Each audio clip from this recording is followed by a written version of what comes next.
जब यज्ञोपवीत संस्कार हुआ तो देखिए भगवान 12 वर्ष के हो गए, अभी तक विद्यालय नहीं गए हैं, गुरुकुल नहीं गए हैं। तो आज वसुदेव ने कहा कि हे गर्गाचार्य महाराज, अब मैं अपने पुत्र को विद्यालय भेजूं, शुभ मुहूर्त का संधान कीजिए। शुभ मुहूर्त निकाला गया। बोले ठीक है। और भगवान श्री कृष्ण, बलराम और सुदामा ये तीनों रथारूढ़ हुए। कहां आए? उज्जैन नगरी। उज्जैन में गुरुकुल है, वहां एक श्रेष्ठ विद्वान है जिनका नाम है शांतिपन पंडा। महाराज जी ब्राह्मण देवता है, हमारे ही ब्राह्मण है शांतिपन महाराज जी। शांतिपन महाराज जी जब आए, देखे भगवान श्री कृष्ण चंद्र को, और गुरुदेव को भगवान ने प्रणाम किया। जितने भी लोग भगवान को छोड़ने गए थे वापस आए। भगवान का विद्या अध्ययन प्रारंभ हुआ। भगवान 64 दिन में 64 विद्याओं को ग्रहण किए। एक एक दिन में एक एक विद्या ग्रहण कर लिए। भगवान कृष्ण को गुरु की आवश्यकता है, ज्ञान की आवश्यकता है नहीं है। भगवान को गुरु की आवश्यकता नहीं है तो भगवान गुरु क्यों बनाए? समाज के लिए, समाज को बताने के लिए कि जीवन में गुरु की आवश्यकता क्या है। इसीलिए हम बोलते हैं सभी को गुरु करना चाहिए, परंतु कैसे गुरु बनाओ? गुरु बनाओ जान के, चेला बनाओ छान के। ठोक बजा के देखो गुरु के लाग है कि नहीं, तभी गुरु बनाना।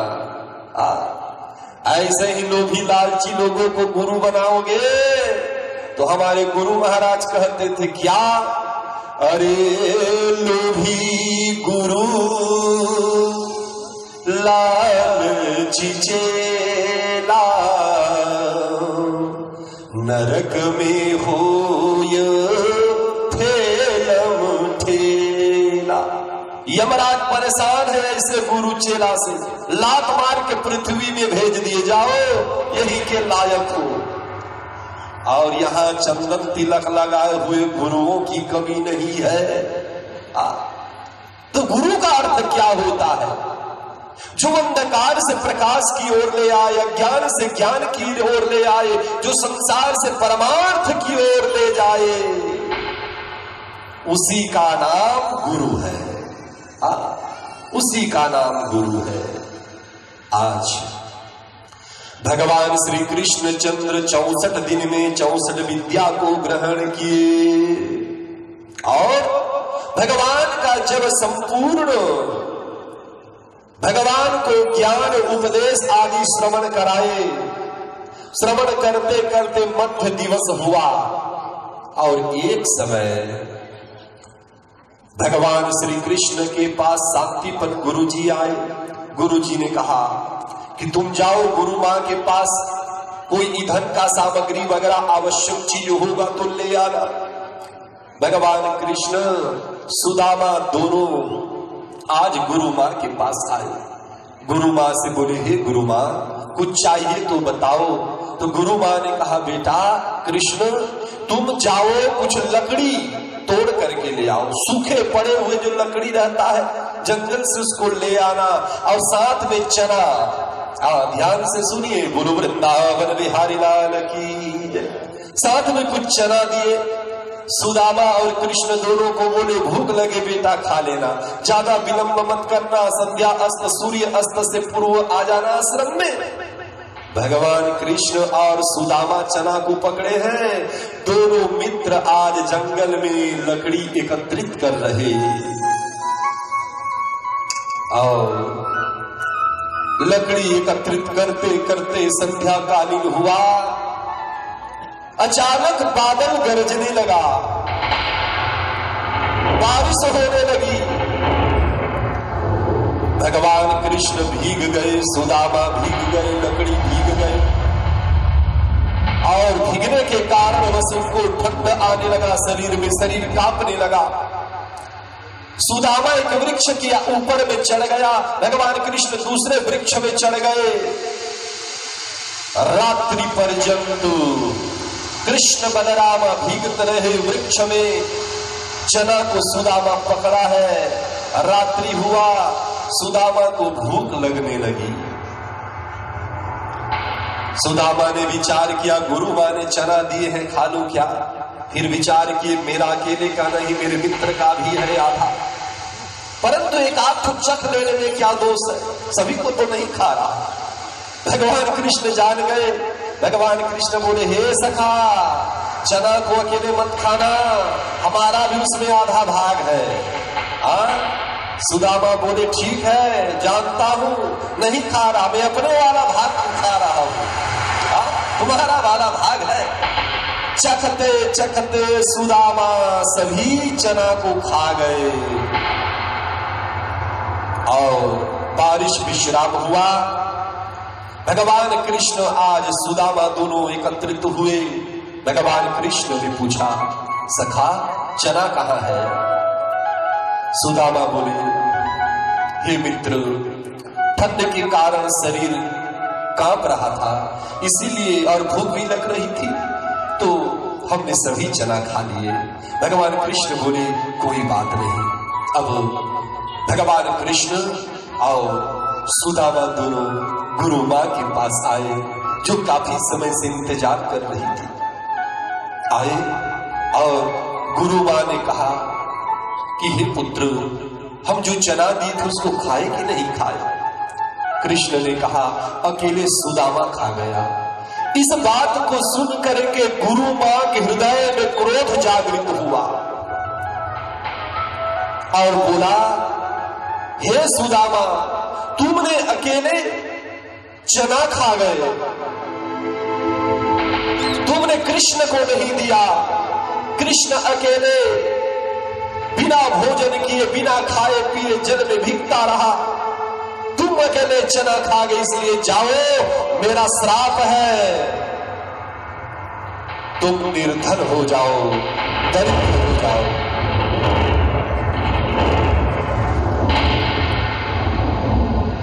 गुरु मां ने दरिद्र होने का श्राप दे दिए।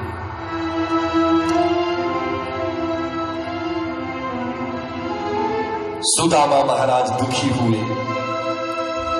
आज परीक्षित महाराज पूछने लगे, हे गुरुदेव शुकदेव भगवान, यह चना गुरु मां ने क्यों दिए थे, सुदामा अकेले क्यों खा गए? यह रहस्य हमारे समझ में नहीं आ रहा, हमको रहस्य बताइए। तब सुखदेव भगवान बोले, हे राजन सुनो, जो सुदामा को दोष लगा है ना दरिद्रता का, उसके पीछे एक कारण है, उसी कारण को सुखदेव भगवान बता रहे। बोले, उज्जैन नगरी में, जिस नगरी में भगवान अध्ययन के लिए आए हैं गुरु के पास, उसी नगरी में एक बूढ़ी ब्राह्मणी रहती है, भिक्षा मांगते हुए जीवन यापन करती, कोई नहीं परिवार में। 3 दिन हो गया, भूखी है, अन्न नहीं मिला। किसी के घर भिक्षा मांगने गई, उन्होंने चना को दे दिए। उसी चना को लेकर के वह बूढ़ी ब्राह्मणी घर में आई और रात्रि का समय था, घर में रख करके सो गई। उज्जैन नगरी में 2 चोर उसी बूढ़ी ब्राह्मणी के घर में घुसे। घर में कुछ नहीं मिला, वह चने का पोटली था। चोरों ने विचार किया, इस पोटली में जरूर धन होगा, और चोरों ने उसको चुरा करके ले गए। उसी समय बूढ़ी ब्राह्मणी जाग गई और चोर चोर चिल्लाने लगी। भय में आकर के वो दोनों चोर शांतिपन गुरुजी पंडा जी के आश्रम में घुस गए, जहां भगवान कृष्ण विद्या अध्ययन करने आए हैं, और चना के पोटली को गुरु मां के कक्ष में रख करके चोर चले गए। बूढ़ी ब्राह्मणी दुखी हुई, बूढ़ी ब्राह्मणी ने श्राप दिया, जाओ जिसने भी चना को चोरी किया है, जो भी खाएगा वह दरिद्र हो जाएगा। ये बूढ़ी ब्राह्मणी ने श्राप दिया और इस विषय को सुदामा जानते थे, जानते थे। इसीलिए सुदामा ने विचार किया, यदि इस चना को मैं कृष्ण को दे दूं, मेरे सखा को दे दूं, तो मेरा सखा, मेरा मित्र दरिद्र हो जाएगा। और अपने मित्र के रक्षा के लिए सुदामा ने स्वयं चना को ग्रहण किए। मित्र क्या होता है जानते हो? मित्र क्या होता है? मित्र का बड़ा सुंदर परिभाषा रामचरितमानस में है। आइए रामचरितमानस में मित्र की परिभाषा को श्रवण करते हुए आगे प्रसंग में हम लोग पहुंचेंगे। बोलो वृंदावन बिहारी लाल की। मित्र होता क्या है? आजकल लोग किसी दुकान में गए, किसी से मुलाकात हुआ, उसी के साथ मित्रता बैठ गई ना। मित्र की जिम्मेदारी बहुत बड़ी, मित्र का कर्तव्य बहुत बड़ा। यदि मित्र का कर्तव्य पालन नहीं कर पाओगे तो रौरव नरक में जाओगे। इसीलिए सोच समझ के मितान बैठना हो। आइए मानस में प्रवेश करें। बोलो वृंदावन बिहारी लाल की।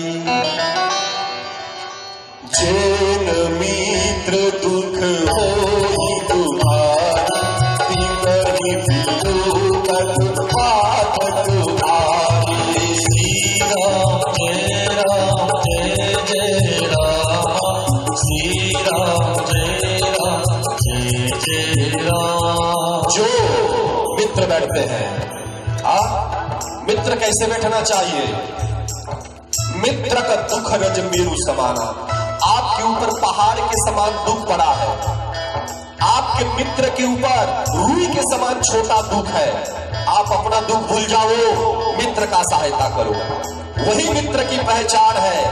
जो अपने मित्र का काम नहीं आता, दगाबाज रहता है, धोखा देता है, वह सीधा नरक में जाता है।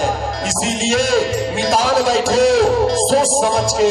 तो आइए गोस्वामी महाराज क्या बोल रहे हैं।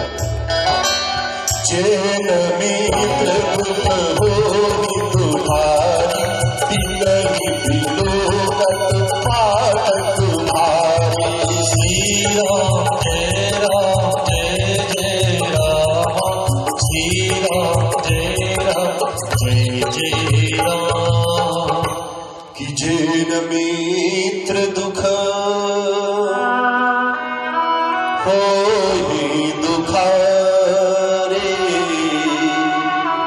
तिनहि बिनु कत पात भारी। महान दुख लगता है हो। इसीलिए मित्र या तो ना बैठो, बैठो तो मित्र के परिभाषा को समझो। मित्र की परिभाषा को समझो। जितना हो सके मित्र से मदद नहीं मांगना चाहिए। बिना मदद मांगे मित्र को सहायता कर देनी चाहिए। यही मित्रता की परिभाषा है। आज सुदामा महाराज दरिद्रता के श्राप को ग्रहण किए अपने जीवन में, और भगवान श्री कृष्ण 64 दिन में 64 विद्या को ग्रहण किए। कि तब ऋषि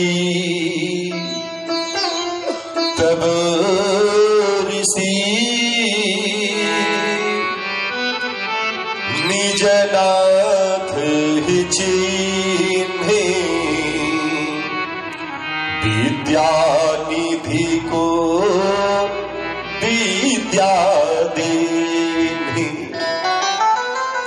कृष्ण बलराम सुदामा का विद्या पूर्ण हो गया। भगवान कृष्ण ने कहा, हे गुरुदेव, अब हम आपको गुरु दक्षिणा दे। बिना दक्षिणा के फल नहीं मिलता। जानते हो, बिना दक्षिणा का फल नहीं मिलता। क्यों? बड़ा सुंदर कथा है इसके विषय में। प्रश्न आया दक्षिणा कौन है? तो बोले यज्ञ की पत्नी का नाम दक्षिणा है। यज्ञ की पत्नी का नाम दक्षिणा है, परंतु समस्त पुण्य को प्राप्त करने के लिए दक्षिणा देना पड़ता है। राजा परीक्षित ने प्रश्न किया, गुरुदेव ये दक्षिणा क्यों दिया जाता है? किन किन लोगों ने किन किन को दक्षिणा दिए? करोड़ों दृष्टांत देते हुए आज सुखदेव भगवान बोले, सुनो, एक समय कुबेर महाराज स्वर्ग से आए अपने गुरु के पास। गुरु कौन है? महादेव जी गुरु है। और कैलाश में आकर के गुरु मां और गुरु का खूब सेवा किए, परंतु कुबेर महाराज के मन में दुख हुआ। क्यों? कुबेर रहते हैं स्वर्ग में, सोना चांदी हीरा नीला मोती माणिक्य पहनते हैं, और उनके गुरु महाराज का टाटी फेर का घर द्वार कुछ नहीं है। भगवान पर्वत में बैठे हुए विराजित है, हाथ जोड़े हुए। आज कुबेर ने कहा, हे महादेव, आप मेरे गुरु हो, चेला रहता है एसी में, बिल्डिंग में, गुरु रहते हैं बादल के नीचे, ये हमको शोभा नहीं देता। हे गुरुदेव, आपका आदेश हो तो एक छोटा सा राजभवन में तैयार कर दूं कैलाश में। महादेव ने कहा, ना, आवश्यकता नहीं है। हाँ, पार्वती से जाके पूछ ले, यदि हो इच्छा तो। कुबेर आए, हाथ जोड़े हुए गुरु मां से बोले, मां, मैं एक सुंदर भवन का निर्माण कैलाश में करना चाहता हूं, यदि आपका आदेश हो। मां पार्वती विचार करने लगी, जब से ब्याह होकर के आई हूं, भगवान घर द्वार तो छोड़ो हो, साड़ी तक लेकर के नहीं लिए। वही बैठी किसके ऊपर? पर्वत के ऊपर, पत्थर शिला के ऊपर। मां भगवती पार्वती ने कहा, हे पुत्र कुबेर, एक सुंदर सा भवन का निर्माण कर दे। इतने में जब कुबेर विश्वकर्मा को स्मरण किए, स्वर्ग से विश्वकर्मा कैलाश में प्रकट हो गए, और कुबेर ने कहा, मेरे गुरु गौरी शंकर के लिए एक सुंदर सा भवन बना दो। महादेव ने कहा, राजभवन मत बनाना, पर्ण कुटी भी चल जाएगा, राजभवन की दरकार नहीं है। और वो तो ठहरे विश्वकर्मा, एक सेकंड में सोना चांदी हीरा नीला मोती माणिक्य से जड़ित सुंदर राजभवन तैयार हो गया।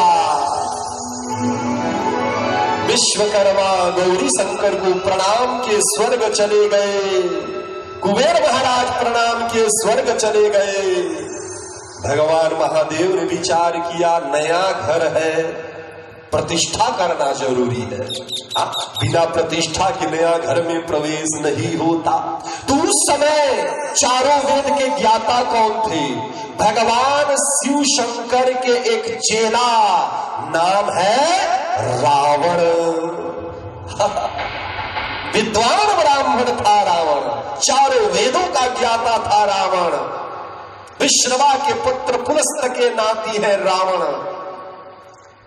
रावण जब चलता था कि चालत दशानन डोलती धाराणी, पृथ्वी कांपती है। आज भगवान महादेव रावण को बुलाए, रावण आया, रावण ने घर का प्रतिष्ठा की, प्रतिष्ठा समाप्त हुआ। अंतिम में भगवान महादेव से बोले, हे महादेव, इतने दिन से आप मेरे गुरु थे, मैं आपका शिष्य था, परंतु आज मैं आपका पुरोहिताचार्य हूं, आप मेरा चेला हो, पूजन समाप्त हुआ, दक्षिणा दो, दक्षिणा दो। महादेव विचार किए, दक्षिणा है क्या? तो बोले, दक्षिणा दिया जाता है, पूजा पाठ यज्ञ अनुष्ठान करोगे, फोकट में तो नहीं होता, करवाओगे फोकट में करेंगे, परंतु आपका धर्म कर्म यज्ञ अनुष्ठान का फल आपको प्राप्त नहीं होगा। क्यों? इसलिए कि ब्राह्मण देवता के हाथ में यजमान का पुण्य रहता है। ब्राह्मण के हाथ में यजमान का पुण्य रहता है। जब यजमान अपने हाथ से दक्षिणा ब्राह्मण को देते हैं और हाथ स्पर्श होता है तो ब्राह्मण का पुण्य यजमान के हाथ में चला जाता है और यजमान का दक्षिणा ब्राह्मण के हाथ में आ जाता है। इसीलिए दक्षिणा दिया जाता है। तो महादेव ने कहा देना जरूरी है क्या? रावण ने कहा अवश्य देना जरूरी है। भगवान अपने गले से सांप को निकाले और रावण के हाथ में दे दिए हो।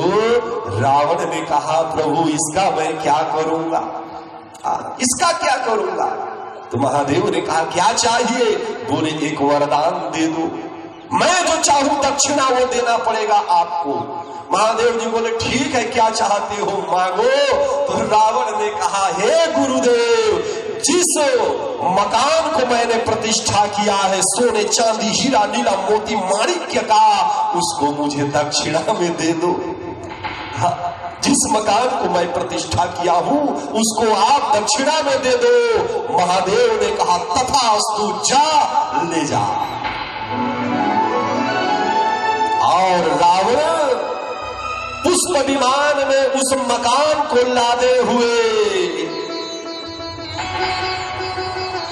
त्रिकुट नाम के पर्वत पर उसका स्थापना हुआ, जिसका रामचरितमानस में नाम आया लंका।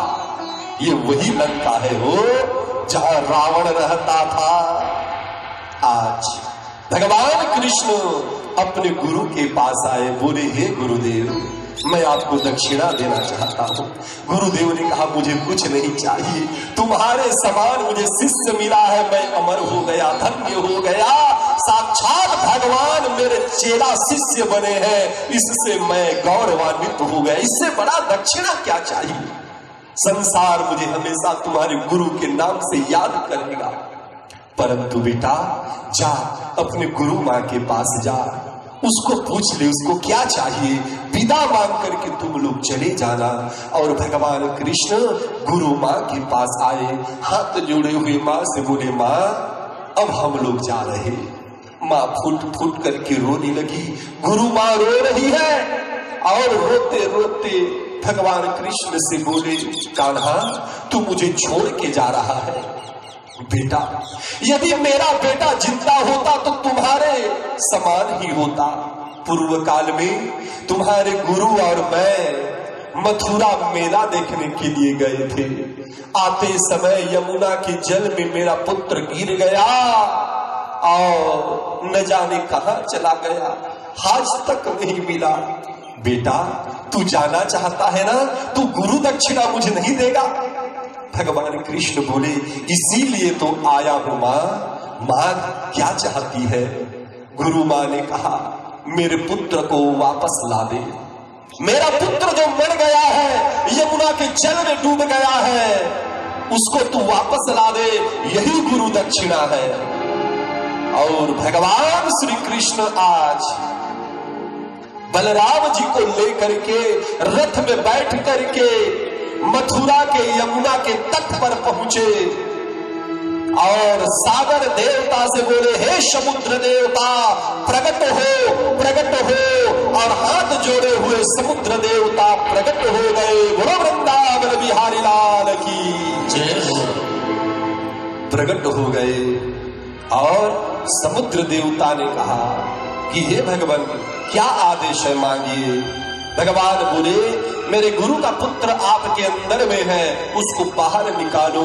समुद्र ने कहा हे प्रभु मेरे अंदर में आपके गुरु पुत्र का सौ नहीं है, हाँ मेरे जल के अंदर शंखासुर नाम का एक राक्षस है, वही आपके गुरु पुत्र को रखा होगा।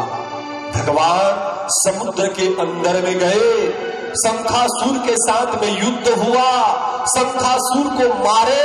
भगवान ने देखा शंखासुर के पास भी गुरु का पुत्र नहीं है और शंखासुर से भगवान पंचजन्य शंख को प्राप्त किए और भगवान कृष्ण शंख को बजाने लगे।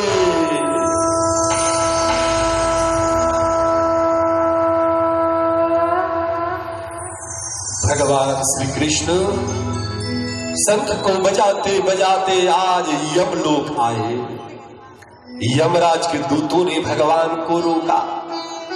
भगवान ने कहा तुम्हारे यमराज को बुलाओ। जब कृष्ण भगवान की आवाज यमराज ने सुना, यमलोक के दरवाजा को खोले, हाथ जोड़े हुए बाहर आए, बोले हे प्रभु क्या आदेश है। भगवान कृष्ण बोले मेरे गुरु शांतिपन महाराज जी का पुत्र मृत्यु को प्राप्त हो गया है, स्व शरीर आपके नरक में आए हैं, यमलोक आए हैं, तुम उनके आत्मा को मुक्त करो। यमराज ने कहा ये कैसे हो सकता है, मरा हुआ व्यक्ति दोबारा जीवित नहीं हो सकता। भगवान कृष्ण बोले यदि जिंदा नहीं दोगे तो पूरे के पूरे यमलोक को नाश कर दूंगा। यमराज भयभीत हुआ, हाथ जोड़े हुए निवेदन किए हे प्रभु आप ही ने विधान बनाया है कि जो मर जाएगा एक बार दोबारा जीवित नहीं हो सकता, और आप ही नियम का उल्लंघन कर रहे। भगवान ने कहा कि हम कुछ नहीं जानते, हम तो इतना जानते हैं कि हमें गुरु दक्षिणा देना है। यमराज गुरु पुत्र को वापस किए। रथ में बैठे हुए कृष्ण और बलराम आज गुरु माँ के पास आए, और गुरु माँ के पास आकर के अपने पुत्र को भगवान श्री कृष्ण ने उन्हें प्रदान किए, और गुरु दीक्षा से उरीण होकर के दक्षिणा दे करके आज भगवान कृष्ण और बलराम वहां से मथुरा आए।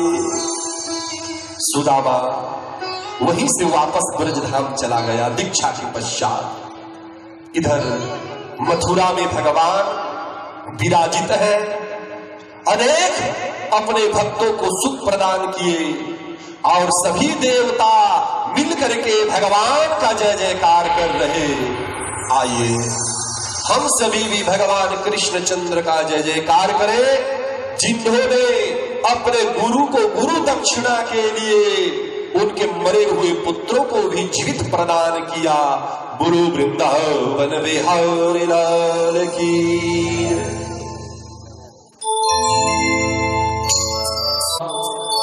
हो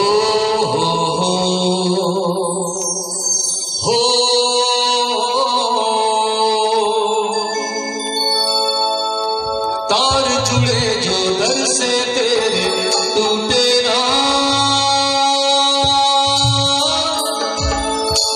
चाहे जग रूठे मेरे कान्हा तो रूठे ना।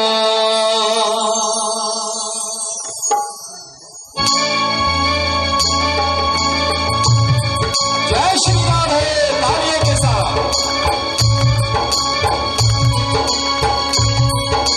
प्रेम कथा तुमसे बांधा, प्रेम कथा तुमसे बांधा टूटे ना, चाहे जग रूठे मेरे कान्हा तो रूठे ना, चाहे जग रूठे मेरे कान्हा तो रूठे ना। प्रेम कथा तुमसे बांधा टूटे ना, चाहे जग रूठे मेरे कान्हा तो रूठे ना।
समझ के हमको अपना तूने पकड़ी है कलाई।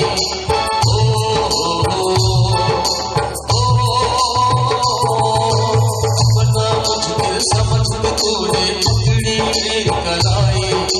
हर रास्ता आसान हो जब बना मेरा हमराई। जीवन पथ पर साथ तुम्हारा टूटे ना,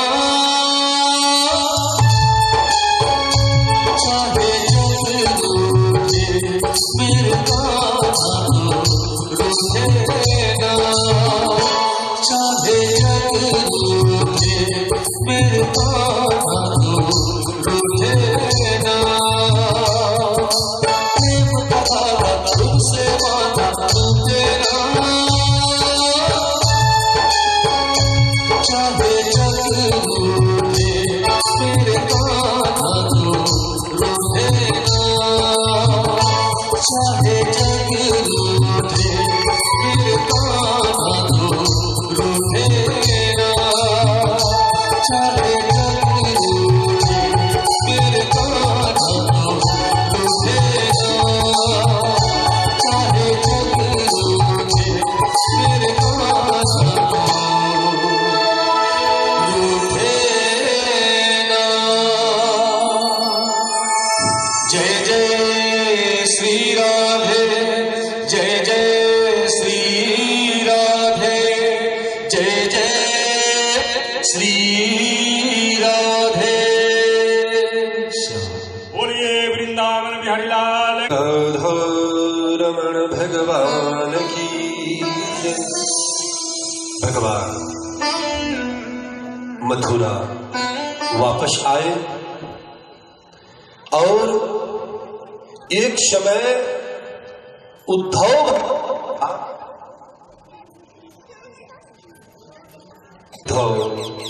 भगवान के पास आए, भगवान से निवेदन किए, हे प्रभु, जब से आप वृंदावन धाम छोड़ करके आए हो, गोपी आपके विरह में पागल हो गए हैं, आपके भक्त आपके विरह में पागल हो गए हैं। हे प्रभु, आप अपने भक्तों को ज्ञान क्यों नहीं दे देते कि यह संसार स्वप्नवत है, संसार का प्रत्येक रिश्ता स्वप्नवत है। हे प्रभु, यदि आप ज्ञान दे देते भक्तों को तो भक्त आपके पीछे पीछे नहीं भागते।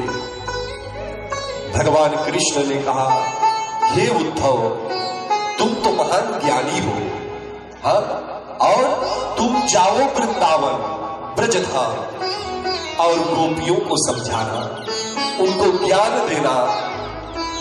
प्रातः काल हुआ और उद्धव महाराज रथारूढ़ हुए, आज वृंदावन धाम आए। गोपियों ने देखा रथ आ रहा है मथुरा से, भगवान श्री कृष्ण आ रहे समझ करके सभी गोपी एकत्रित हो गए और जब सामने आए देखे भगवान कृष्ण के एक सखा, नाम है उद्धव। उद्धव के पास आए, बोले, क्या कृष्ण नहीं आया?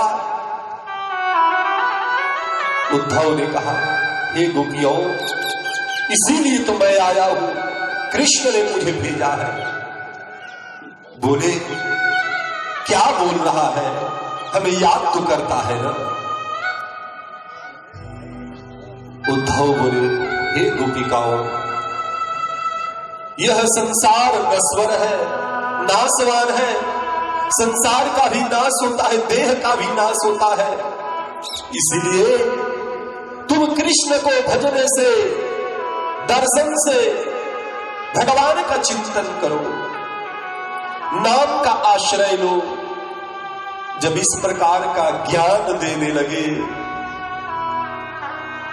तो आज जितने भी गोपिकाएं हैं उद्धव को लेकर के आए। बोले, उद्धव, हम इसलिए दुखी नहीं कि भगवान कृष्ण हमारे साथ में नहीं है, चलो तुमको दिखाते हैं। गोपियों ने दिखाए, जहां जहां गोपी वहां वहां भगवान कृष्णचंद्र विद्यमान है।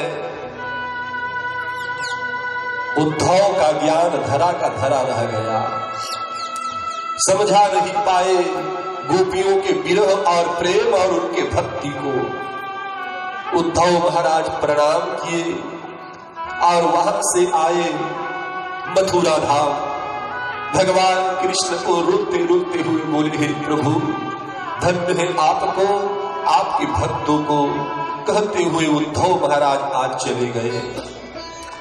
उधर कंस के ससुर, नाम है जरासंध। जब से कंस का मरण हुआ है उसके ससुर परम दुखी है। जरासंध ने विचार किया, मेरे दामाद को मारने वाले को हम जीवित नहीं छोड़ेंगे, और लाखों सैनिकों को तैयार किए हुए आज सभी लोग मथुरा को आज घेर लिए। बोलो वृंदावन बिहारी लाल की। मथुरा को घेर लिए। भगवान कृष्ण और बलराम जरासंध के साथ युद्ध किए। इस प्रकार 17 बार जरासंध ने आक्रमण किया मथुरा में, और भगवान कृष्ण के हाथों परास्त होकर के वापस अपना घर चला गया। रात्रि का समय था, परम दुखी होकर के जरासंध बैठा हुआ है, और उसी क्षण नारद जी का आगमन हुआ। नारद महाराज सूत्रधार है हो। भक्त और भगवान के बीच में यदि कोई है तो नारद है। यदि नारद नहीं होते तो भक्त और भगवान का मिलन भी संभव नहीं होता। लोग नारद को यूं ही गाली देते हैं, घर फोड़ा बोल करके। वो घर फोड़ा नहीं है, घर जोड़ा है वो नारद महाराज। इसीलिए शायद संसार में बहुत कम लोग अपना नाम नारद रखते हैं। कई नहीं रखते, नारद नहीं रखते, मंदोदरी नहीं रखते, आदि आदि कुछ है। बोलो वृंदावन बिहारी लाल की जय। आज नारद महाराज बोले, हे जरासंध, तुम चिंता मत करना, तुम्हारे लिए एक बड़ा सुंदर प्रस्ताव है। क्या है? बोले, सुनो। काल यवन नाम का एक म्लेच्छों का राजा है, उसको वरदान है, कृष्ण उसको मार नहीं सकता। तुम उसको सहायता मांगो कृष्ण को मारने के लिए। और जरासंध महाराज नारद जी को भेजे काल यवन के पास। नारद महाराज काल यवन के पास प्रस्ताव लेकर के आए जरासंध का। काल यवन ने कहा, ठीक है, हम जरासंध के साथ मिलकर के कृष्ण को मारेंगे। और भगवान श्री कृष्ण रात्रि में विचार किए कि मथुरा पर 17 बार आक्रमण हो चुका है, इससे मथुरा के स्थिति का क्षतिग्रस्त हो चुका है। इसलिए मैं अपने मथुरा वासियों के जान का और उनके सामान के रक्षा के लिए मथुरा को हमको अब छोड़ना पड़ेगा। और विश्वकर्मा भगवान को प्रकट किए। विश्वकर्मा प्रकट हो गए, समुद्र से बोले, हे समुद्र देवता, मुझको एक सुंदर नगर का निर्माण करना है, तुम कुछ स्थान दे दो। और समुद्र देवता अपने मध्य स्थान को भगवान कृष्ण के नगर बसाने के लिए स्थान दिए। और उसी में विश्वकर्मा ने देखते ही देखते संसार के सबसे सुंदर एक नगर का निर्माण हुआ, जिसका नाम हुआ द्वारिका धाम। वो द्वारिका धाम की जय। द्वारिका धाम। रात्रि में सभी लोग सोए हुए हैं, मथुरा के नर नारी। भगवान अपने योग माया को प्रकट किए, बोले, जितने भी नर नारी बाल वृद्ध हैं, सभी को नींद में ही उठा करके द्वारिका ले चलो। और रात्रि में सोए हुए सभी द्वारिका पहुंच गए। प्रातः काल नींद मुझता और सभी लोगों ने देखा कि कोई द्वारिका नाम के धाम में सभी विराजित है। द्वारिका धाम में सभी बड़े प्रसन्न हुए। भगवान सबको छोड़ करके कृष्ण अकेले मथुरा की ओर आ रहे युद्ध करने के लिए। उस समय भगवान श्री कृष्ण को आता हुआ देख करके काल यवन राक्षस आया भगवान कृष्ण से युद्ध करने के लिए। काल यवन को देख करके भगवान कृष्ण गंधमार्दन पर्वत की ओर जा रहे और काल यवन पीछा करता रहा। भगवान कृष्ण जब गंधमार्दन पर्वत के गुफा में पहुंचे तो वहां मुचुकुंद नाम का एक राजा सोया हुआ है गुफा के अंदर में। भगवान कृष्ण अपने पीतांबरी को खोले, सोए हुए मुचुकुंद राजा के ऊपर अपना दुपट्टा लगा दिए, पीतांबरी ओढ़ा दिए और भगवान दीवार के पीछे जाकर के छिप गए। काल यवन राक्षस गंधमार्दन पर्वत के ऊपर चढ़ा, गुफा में घुसा, सामने देखा कि कोई एक व्यक्ति सोया हुआ है। विचार करने लगा, मेरे डर से, मेरे भाई से कृष्ण पीतांबरी ओढ़ के सोया है। और काल यवन बोलने लगा, अरे दुष्ट कृष्ण, आज तू मेरे हाथों से बचेगा नहीं। और सोए हुए मुचुकुंद के सामने खड़ा होकर के काल यवन राक्षस ज्यों ही एक लात मुचुकुंद को मारे, मुचुकुंद महाराज का निद्रा समाप्त हो गया और आंख खोल करके देखे काल यवन नाम का राक्षस और मुचुकुंद के नेत्र से अग्नि का प्रादुर्भाव हुआ और काल यवन राक्षस जल करके भस्म हो गया। बोलो वृंदावन बिहारी लाल की। राजा परीक्षित ने प्रश्न किया, हे सुखदेव भगवान, ये मुचुकुंद है कौन? गंधमार्दन पर्वत पर क्यों सोया हुआ था? सुखदेव भगवान बोले, सुनो, मुचुकुंद मानधाता के पुत्र है, सबसे बड़े बलवान। संसार में उनके समान कोई बलवान नहीं था उस समय। जब देवासुर संग्राम हुआ, देवता मुचुकुंद को लेने के लिए आए। मुचुकुंद देवताओं के साथ में मिल करके युग युगांतर तक युद्ध करने लगे। लाखों वर्ष व्यतीत हो गया युद्ध करते करते।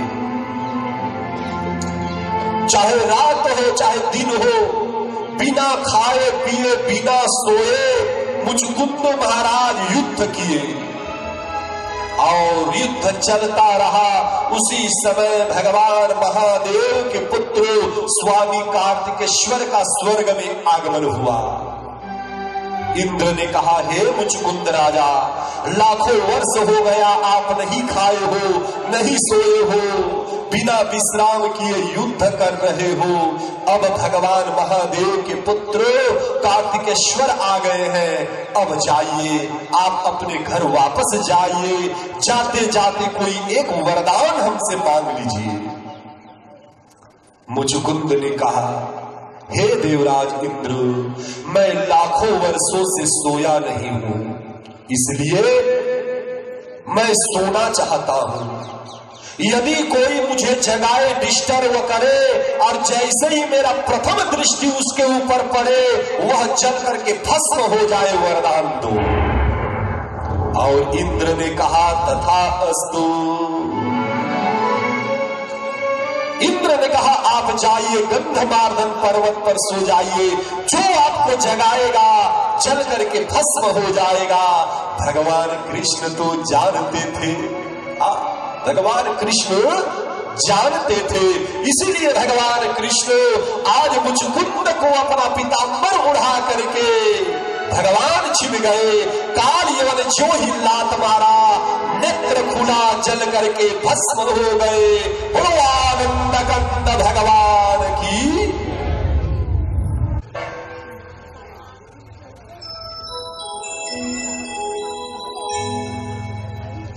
बोलो शब्द हाथ जोड़े हुए भगवान कृष्ण से निवेदन की, प्रभु अब आपका दर्शन प्राप्त हो गया, अब हमें मोक्ष चाहिए।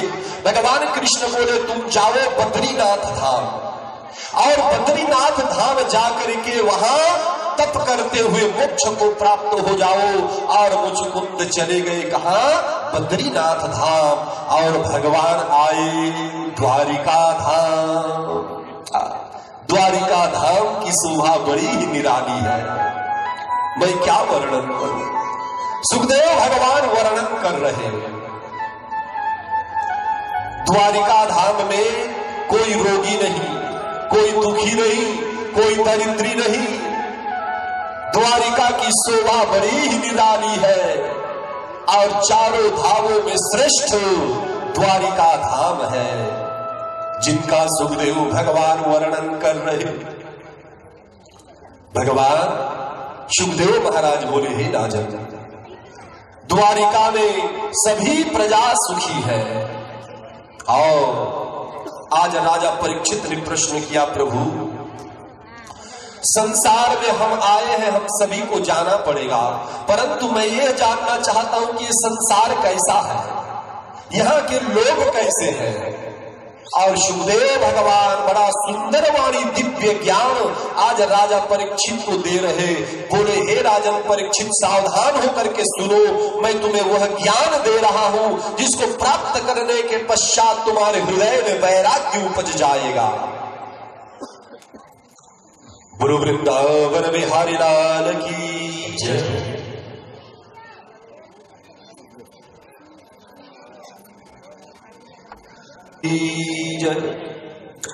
और सुखदेव भगवान बोल रहे, ध्यान से सुनिएगा, भागवत धर्म, भागवत के ब्रह्म ज्ञान जिसको प्राप्त करने के लिए बड़े बड़े सिद्ध तपोधरो तप करते करते मर जाते हैं, परंतु ज्ञान की प्राप्ति नहीं हो पाता। ज्ञान की प्राप्ति नहीं हो पाता। और सुखदेव भगवान उस ज्ञान को वर्णन करने से पूर्व द्वारिका के शोभा और महिमा का वर्णन करते हुए बोले, हे राजन परीक्षित, तुम पहले द्वारिका का महात्म्य को श्रवण करो, पश्चात भगवत ब्रह्म ज्ञान का निरूपण मैं वर्णन करूंगा। कहते हुए सुखदेव भगवान द्वारिका धाम के महात्म्य का वर्णन करने लगे। आइए हम सभी द्वारिका धाम पहुंचे। मानसिक रूप से बैठे तो है, यहाँ शरीर बैठा है, मन को ले चलो कहा? द्वारिका धाम। बोलो वृंदावन बिहारी लाल की।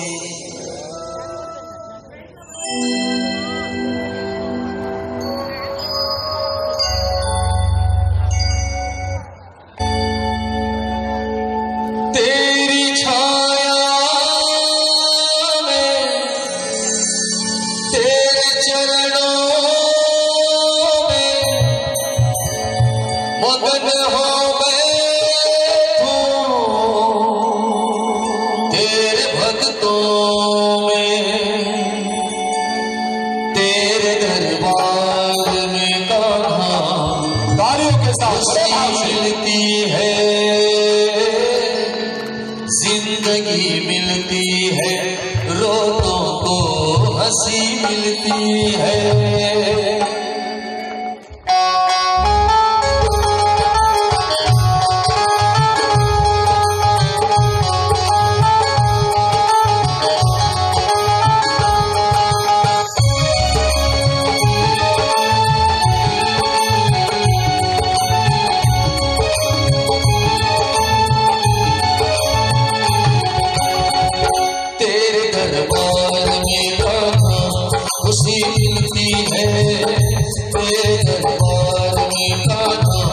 खुशी मिलती है, जिंदगी मिलती है, रोगों को हंसी मिलती है।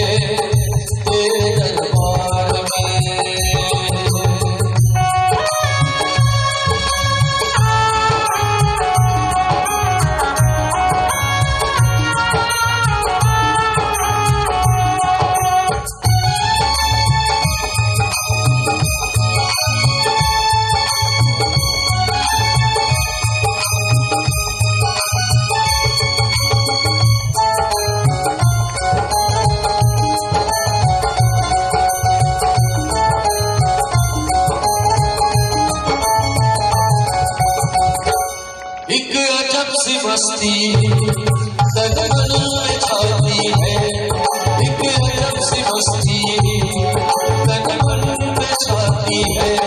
हर एक आते कन्हैया गीत गाती है, बजते सितारों में गूंजे पुकारों में, बजते सितारों में गूंजे जयकारों में, गूंजे जहाँ सारा तेरे गूंजे जयकारों से।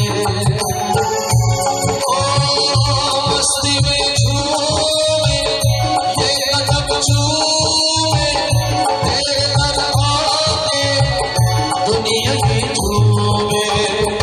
ऐसी मस्ती भला क्या कहीं मिलती है, मिलती है सांसों को खुशी मिलती है तेरे दरबार में।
सारी दुनिया की ये दौलत यही मिलती है, जिंदगी मिलती है सांसों को खुशी मिलती है तेरे दरबार में गाना, खुशी मिलती है तेरे दरबार में गाना, खुशी मिलती है तेरे दरबार में। बोली बाबा बिहारी लाल की जय। जय जय श्री राम, जय जय श्री राम, जय जय श्री राम। भगवान की जय हो। विशेष निवेदन, ठीक 6 बजे हम लोग यहाँ से बारात के लिए प्रस्थान करेंगे। अभी हो रहा है 5:30, आधा घंटा शांतिपूर्वक बैठे रहेंगे, क्योंकि आज रुक्मणी मंगल प्रसंग है। भगवान कृष्ण की प्रथम पत्नी रुक्मणी, जिनका द्वारिका धाम में बड़े धूमधाम से विवाह उत्सव मनाया गया था। और आप सभी से निवेदन, बड़े शांति पूर्वक बैठे हुए आप सभी के लिए हम सब मिल करके मां रुक्मणी को लेने के लिए भगवान कृष्ण को दूल्हा बना करके बाराती बन करके हम सभी जाएंगे। वहां खाएंगे, पिएंगे, नाचेंगे और गाना यहाँ गाएंगे। वहां केवल खाएंगे, पिएंगे और नाचेंगे और गाना यहाँ द्वारिका में गाएंगे। ये द्वारिका धाम है। हाँ, तो इसलिए आप सभी से निवेदन है, बड़े शांति भाव से बैठे रहिए। और हमारे पंडित जनों से भी निवेदन है कि कृष्ण की बारात में कुछ झांकी, कृष्ण और रुक्मणी का झांकी, क्योंकि यहां से तो भगवान को लेकर के जाएंगे, एक जाएंगे, वहां से आते समय 2 चाहिए, भगवान कृष्ण और कृष्ण की धर्म पत्नी रुक्मणी के रूप में। तो इनका झांकी हम लोग वहां से हमारे साथ बाराती के साथ में आएंगे और वधू प्रवेश यहाँ होगा। फिर भगवान कृष्ण और रुक्मणी का मंगल गान यहां हम लोग करेंगे। उसके पश्चात श्री भागवत भगवान का आरती होगा। इसीलिए आज कथा ठीक 6 बजे विश्राम करेंगे। यहां से बारात निकलेंगे, विवाह होगा, खाएंगे पिएंगे गाएंगे और वहां से वापस आकर के फिर यहां दोबारा नाचेंगे और गाएंगे, उत्सव मनाएंगे। अरे बहुरिया आया है, वो कोई सामान्य बहुरिया है का? आपके घर के कोई बहुरिया आते हैं कितना खुश। ये तो साक्षात मां लक्ष्मी बहुरिया के रूप में आपके गोड़ा ग्राम आ रही है। ये कोई सामान्य विषय नहीं हो सकता। इसलिए निवेदन है आप सभी बड़े प्रेम भाव से हमारे साथ चलिएगा और जिन जिन माताओं को तेल हल्दी लगाना होगा, हाँ, तो यहाँ तेल हल्दी आप लोग भगवान में अर्पण कर सकते हैं। व्यवस्था तकड़ा है, हाँ, यहाँ करेंगे। और हमारे यजमान जी जाएंगे कहाँ? वहां जहां भगवान कृष्ण को प्रातः कालीन तेल हल्दी चढ़ाया गया है, वहां से उतार करके उसमें स्नान करा करके तैयार करेंगे। हाँ, ये 10 मिनट का समय पंडित लोगों को और आप सभी जनों को व्यास मंच से दिया जाएगा। इस 10 मिनट के अंतराल में आप सभी लोग भगवान को तेल हल्दी उतार करके स्नान कराएंगे। बाकी लोग फूल के द्वारा जो है भगवान, नीचे भगवान का मूर्ति रखा हुआ है, फोटो फ्रेम रखा हुआ है, वहां सब कोई जो है तेल हल्दी को भगवान में अर्पण करेंगे। और व्यास मंच में केवल वर्ण वाले ही लोग आएंगे, ये मेरा निवेदन है। बोलो वृंदावन बिहारी लाल की जय। तो आइए कथा में प्रवेश करें और विशेष सूचना आप लोगों को दे दूं। आज तो भगवान कृष्ण का केवल एक पत्नी के साथ में विवाह होने वाला है। कल अंतिम दिवस है श्रीमद् भागवत महापुराण का, और कल का कथा परम आनंद प्रदान करने वाला 16,107 के साथ भगवान विवाह होंगे। नारद महाराज का भी कल विवाह हम लोग कराएंगे। काफी समय से ब्रह्मचारी के रूप में घूम रहे, विवाह करने का त्रेता युग से उनका इच्छा था, कली युग में उनका विवाह अवश्य होगा। और बहुत सारा प्रसंग है। फिर राजा परीक्षित को मोक्ष भी दिलाना है।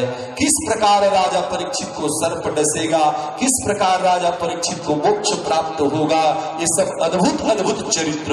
और शास्त्रों में कहा गया है अंत भला सो सब भला।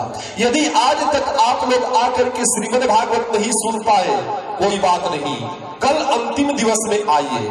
यदि अंतिम दिवस का आप भागवत सुन लोगे तो संपूर्ण 7 दिन भागवत श्रवण करने का फल आप सभी को प्राप्त होगा।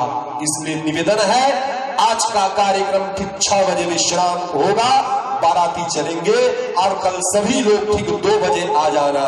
और समयानुकूल कल कथा भी जल्द प्रारंभ होगा, क्योंकि कल विश्राम दिवस भी है। इसलिए तो आइए हम सभी मिलकर के आज जो है भागवत भगवान की कथा में प्रवेश करें। बोलो वृंदावन बिहारी लाल की जय। विदर्भ देश में भीष्म नाम के एक राजा है, और भीष्म राजा कुंडिनपुर में राज्य करते हैं। भीष्म राजा के रुक्माग्रज आदि 5 पुत्र हैं और एक पुत्री है, नाम है रुक्मणी। रुक्मणी जब पैदा हुई, ज्योतिषाचार्यों लोग आए और भविष्यवाणी किए कि रुक्मणी का विवाह कृष्ण के साथ होगा। रुक्मणी जब सयानी हुई, नारद महाराज जी आए। नारद ने हस्तरेखा देखा और बोले कि रुक्मणी के पति के लायक भगवान कृष्ण ही है। कहते हुए नारद महाराज द्वारिका आए और द्वारिका में भगवान कृष्ण से बोले, हे प्रभु, आपकी पत्नी बनने योग्य कुंडिनपुर के राजकुमारी भीष्म राजा के पुत्री नाम है रुक्मणी, वो योग्य है, आपके योग्य। इस प्रकार कहते हुए नारद महाराज ब्रह्मलोक आए। उधर मां रुक्मणी भगवान कृष्ण को पति के रूप में मन ही मन मान चुकी है और उन्हीं के प्राप्त करने के लिए जप तप और व्रत कर रही है। एक बार राज दरबार में भीष्म राजा ने अपने 5 पुत्रों को बुलाए। उसमें बड़ा रुक्माग्रज है। बोले, हे पुत्रों, रुक्मणी के लिए कोई सुयोग्य वर ढूंढ करके लाओ। उस समय रुक्माग्रज ने कहा कि हे पिताश्री, रुक्मणी के लिए चंदेरी का राजा नाम है शिशुपाल। हाँ, ये शिशुपाल योग्य है।